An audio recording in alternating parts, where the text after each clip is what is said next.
Hello, and welcome to Learning English, a daily 30-minute program from the Voice of America. I'm Anna Mateo. And I'm Brian Lynn. This program is aimed at English learners, so we speak slowly, and we use words and phrases especially written for people learning English.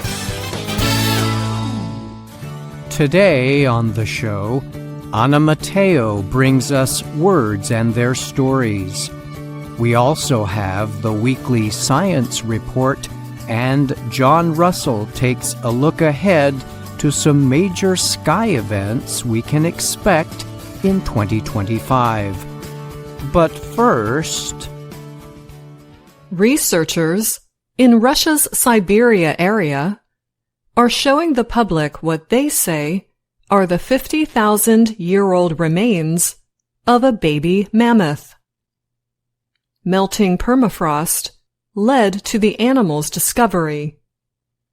They are calling it the best preserved mammoth body ever found. Named Yana by the scientists, the female mammoth weighs more than 100 kilograms and is 120 centimeters tall.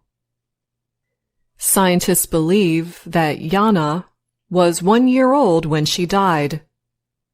Her remains are among several mammoth carcasses that have been recovered. Yana was found among the melting permafrost at Badagaika crater in the far eastern Russian area of Yakutia. Known as the gateway to the underworld, scientists have found remains of other ancient animals there, including bison, horses, and dogs. Permafrost is soil that remains frozen for a period of years or more. As the permafrost in Siberia melts, discoveries of prehistoric animals are becoming more common. Scientists at Russia's Northeastern Federal University will study Yana's remains. The university has a research center and museum specifically for mammoths. Scientists at the university described the find as exceptional. They said Yana would give researchers additional information about how mammoths lived and how they changed to survive in their surroundings. I'm Anna Mateo.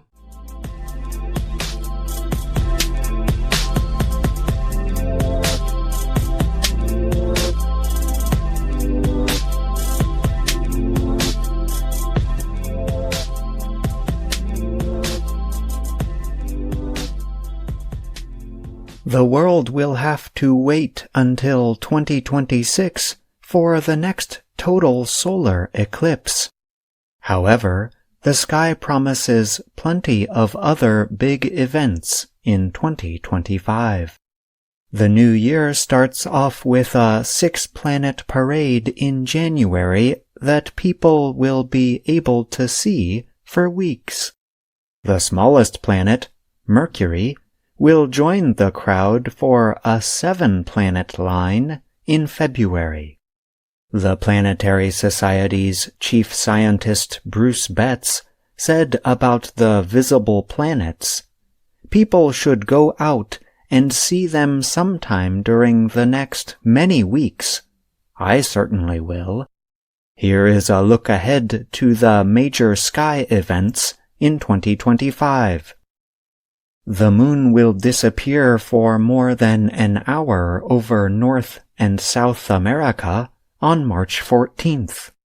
The event will be followed 2 weeks later by a partial solar eclipse.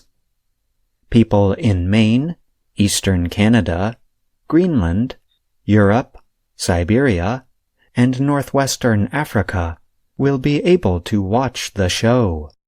In September, there will be an even longer total lunar eclipse over Europe, Asia, Africa, and Australia.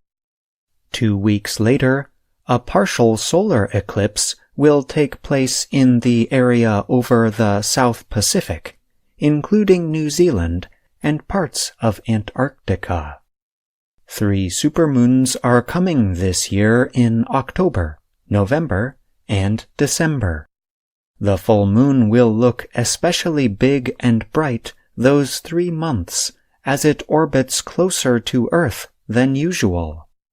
November's supermoon will come closest, passing within 356,980 kilometers from Earth.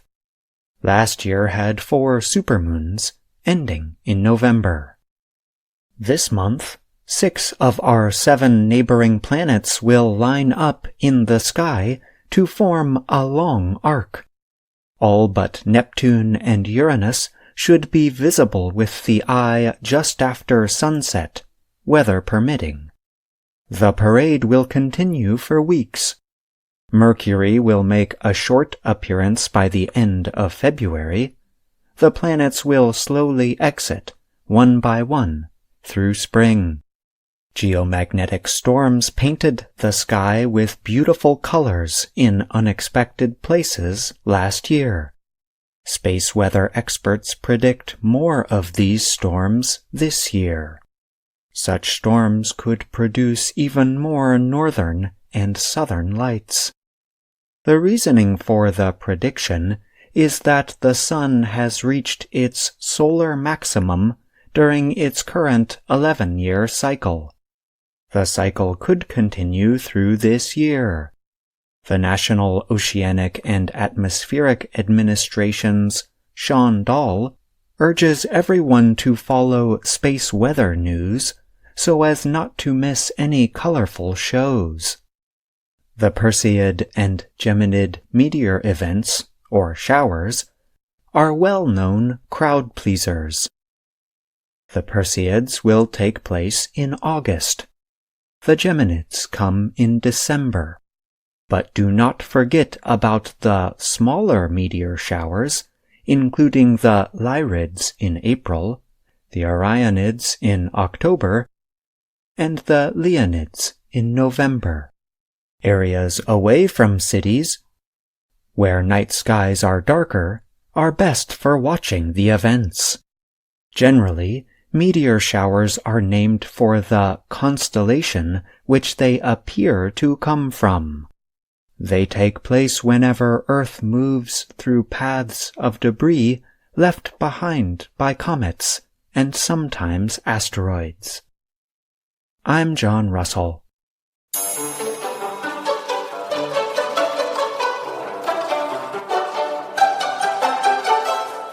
And now, words and their stories from VOA Learning English. One of the most popular sports in the United States is American football. In the U.S., football is a sport that involves a lot of contact. What people around the world call football, Americans call soccer. For today's show, we talk about some idioms and expressions that come from American football. The American sport mainly involves carrying or throwing the ball. But there are times when a player must use their feet to kick the ball. The kicker can kick field goals to get points. In addition to that, the game starts with a kickoff, and after scoring points, a team will kick off to the other side, beginning their turn on offense. The term kickoff is commonly used to describe the start of an event or project. For example, we could say experts from all over the world attended the kickoff of the new language museum. You can use it as a phrasal verb as well. For example, people often like to kick off the new year with a resolution or promise to yourself, to reach a goal, or to do something. Football also has the term punt. Punting is another sort of kick a team uses when they cannot score. The punter kicks a ball with the top of his foot. Punt, like kick, can be both a noun and a verb. When you punt the ball, you put it in play for the other team. The same can be said for punting in life. When we punt something, we give our task, job, or responsibility to someone else. For example, if I'm not good at a certain task, or I just don't want to do it, I can punt it to someone else. It can also mean to delay a decision. If I'm not sure about taking a trip, for example, I can punt the decision until later. Another way to say this in American English is to table it. If you are not ready to think about something, it can or must wait until later. In football, the kicker not only starts the game with a kickoff, but also kicks field goals. To do this, the kicker must kick the football between the goalposts at either end of the football field. If he succeeds, his team gets 3 points. Kicking a field goal can be difficult if the kicker is far from the goalposts, or if the weather in an outdoor stadium is windy, rainy, or snowy. But imagine if the goalposts were moving. That would make kicking the ball between them much more difficult. We can face this problem in everyday life. Imagine if you are given a task at work with specific goals to reach. For example, if you are a social media manager, you could be asked to increase followers by 10,000 by the end of the month. But when the end of the month comes, your boss tells you that now you need to add 20,000 followers, not 10,000. In this case, your boss has moved the goalpost. Sometimes a person moves the goalposts on purpose. They have a reason for doing so. If the goalposts keep moving, it is difficult or even impossible to reach the goal. So if you say that someone has moved the goalposts, you are accusing them of changing the rules or end goals to make it difficult for you to succeed. We can also say to move the target to mean the same thing. A moving target is a changing goal or result. A desired goal, end, or objective that changes all the time is difficult or perhaps even impossible to reach. Both expressions, to move the goalposts and to move the target, can be used in the same way and in similar situations. However, moving the goalposts is a classic football expression, while moving the target can refer to several sports. And that's Words and Their Stories. Until next time, I'm Anna Mateo.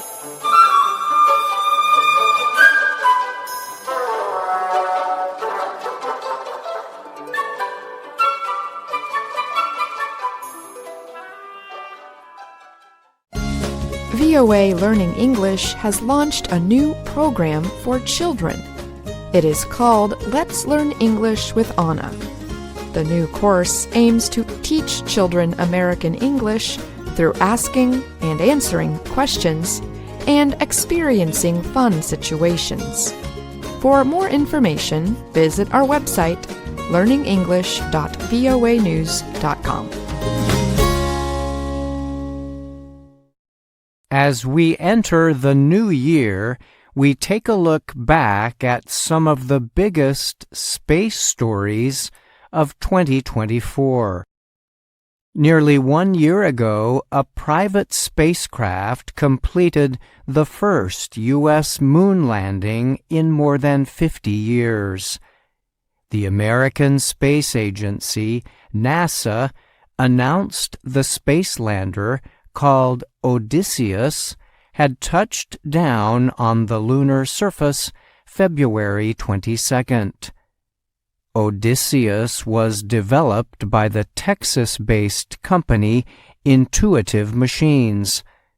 The spacecraft carried out several science experiments before powering down permanently on the moon in late March.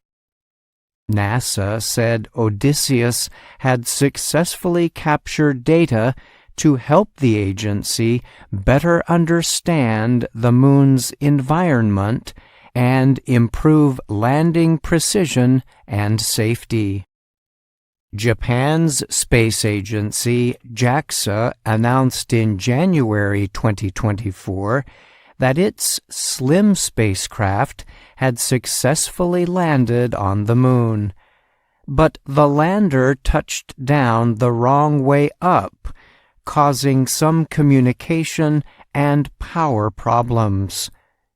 Japanese space officials reported that they stayed in communication with SLIM through late April. They said the spacecraft was able to collect valuable data about the touchdown and surrounding area. One purpose of the mission was to demonstrate new precision landing technology. JAXA said the experiment was successful because SLIM was able to land within 10 meters of its planned target. In May, China launched its Chang'e 6 spacecraft to the moon's far side. In late June, Chinese space officials announced the spacecraft had returned to Earth with rock and soil samples collected on the lunar surface. The successful return made China the first country to ever collect and bring back lunar samples from the far side of the moon. The area is known as the far side because it always faces away from Earth. In October, the European Space Agency, ESA, said it had successfully launched a spacecraft called Hera to explore an asteroid struck in an earlier NASA test mission. Hera's trip to the asteroid is expected to take about 2 years. Hera is headed to the asteroid Dimorphos.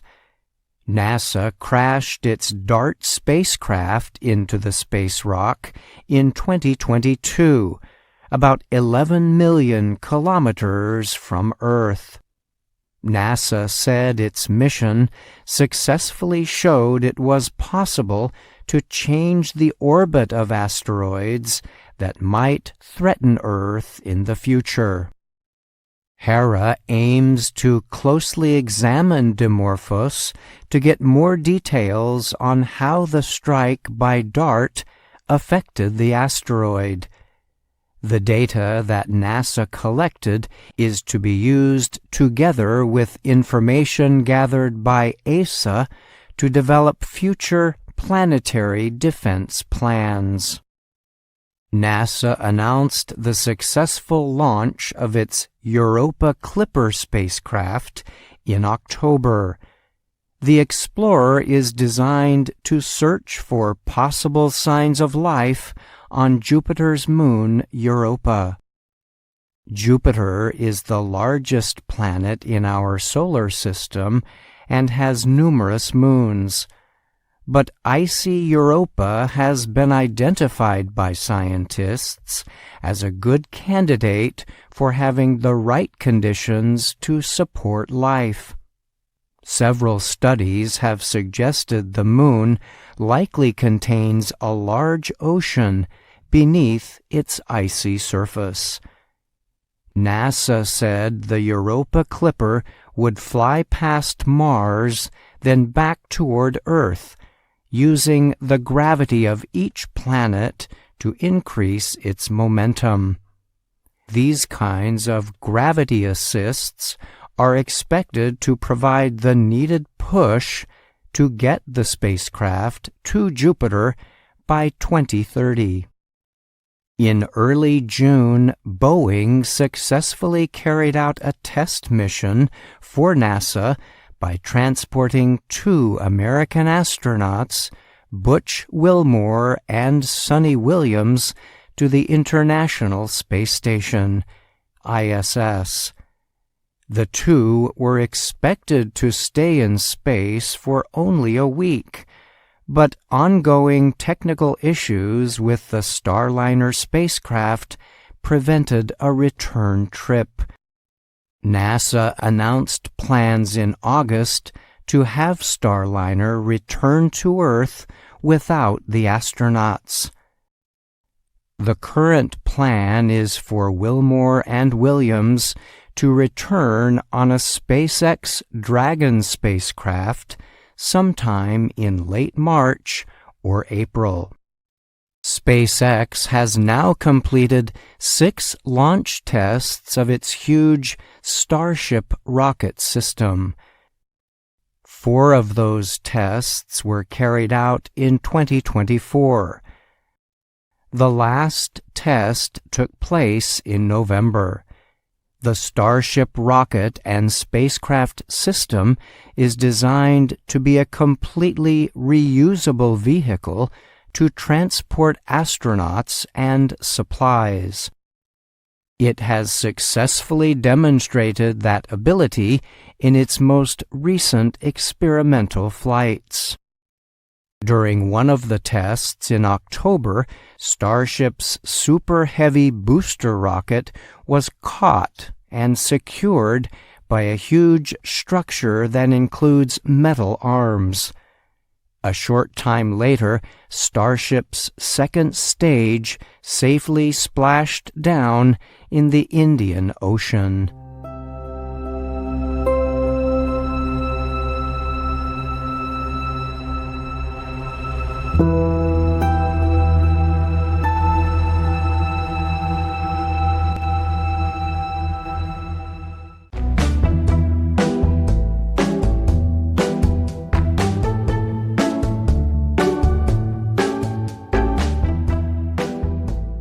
Hi, Gina. Did you hear Anna's having a party? No, I didn't. It's this weekend? Yes, and you just gave me an example of what I want to talk about today.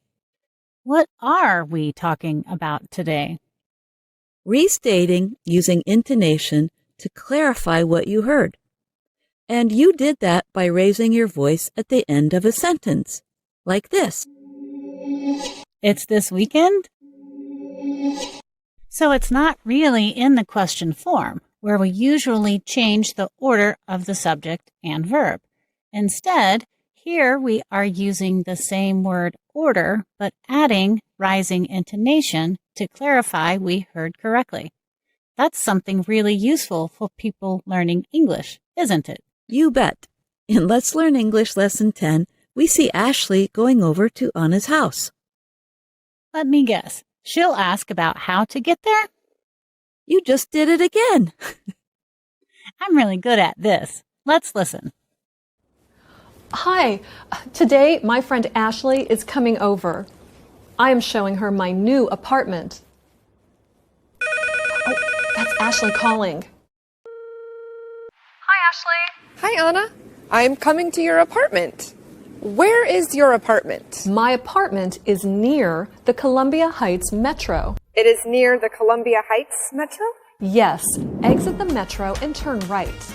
Then at the bus station, turn left. Then walk straight ahead. How many times did you hear Ashley restate what she heard using rising intonation? I think she did it twice. It is near the Columbia Heights Metro? and exit Metro, turn right, turn left, then go straight ahead. I'm Gina Bennett, and you're listening to Voice of America's Learning English podcast. I think there's another good point we can teach from this lesson, Dr. Jill. What's that, Gina? The verb forms are all in the imperative. Sometimes we call it the command form. I get confused when someone gives me directions using a different form. I know what you mean. So this is just the simple verb, no endings, exit, turn, go. Let's hear how Anna says it again. Yes, exit the metro and turn right. Then at the bus station, turn left. Then walk straight ahead. I noticed Anna tried to help Ashley with some more information, a landmark to look for. Listen to what she says about a coffee shop. Okay, exit Metro, turn right, turn left, then go straight ahead. Yes, my apartment is near a coffee shop. Okay, see you soon. Hi, Ashley. Hello, Anna. Which coffee shop? There are 3 coffee shops. Okay, my apartment is across from a big department store. A big department store? Ah, I see it. Fast. Hey, Jill, did you notice? Ashley did that thing again with raising her voice at the end of a sentence to make sure she understood about the department store. Hi, Ashley. Hello, Anna. Which coffee shop? There are 3 coffee shops. Okay, my apartment is across from a big department store. A big department store? Ah, I see it. In the next lesson, lesson 11, we see Marcia is helping Anna find things in her neighborhood. There's the usual question you hear when someone is asking directions that begins with, where is? Marcia, before we get ice cream, I need to return 3 books to the library. Where is the library? It is on this street, on the corner. That's right. You can ask that way, or you can use another expression. Anna needs to mail some letters, so she asks, Anna, what are those in the book? Marcia, these are letters to my family and friends back home. 4 letters. Is there a post office near here? I'm Jill Robbins, and you're listening to Voice of America's Learning English podcast. Marcia helps Anna, but doesn't send her to the post office. Let's listen. No, the post office is far from here, but there is a mailbox across from the store. Awesome, let's go. Marcia, now I need to buy stamps. Do you have cash? No. Is there a bank near here? There is a bank behind you. Now I have cash. I can buy stamps. That store sells stamps. Wait here. I have stamps. Wow, you're fast. Thank you. Thank you, letters, for sending my words, my love, to my family and friends back home. Do you have more cash? I do. Ice cream! I love my new neighborhood. Everything is near our apartment. Even hair salons and ice cream. Until next time. I noticed she helped her with 2 things she needed, money and stamps. That reminds me, Gina, are you driving to Anna's party on Saturday? I plan to. Why? Do you need a ride? You guessed it. That's another kind of question. I asked you a yes-no question, but I really wanted to ask for more information. Like, your question leads to another one. Can you give me a ride? Sure, I'd be glad to, if you don't mind riding on the back of my motorcycle. Sounds like fun. See you on Saturday.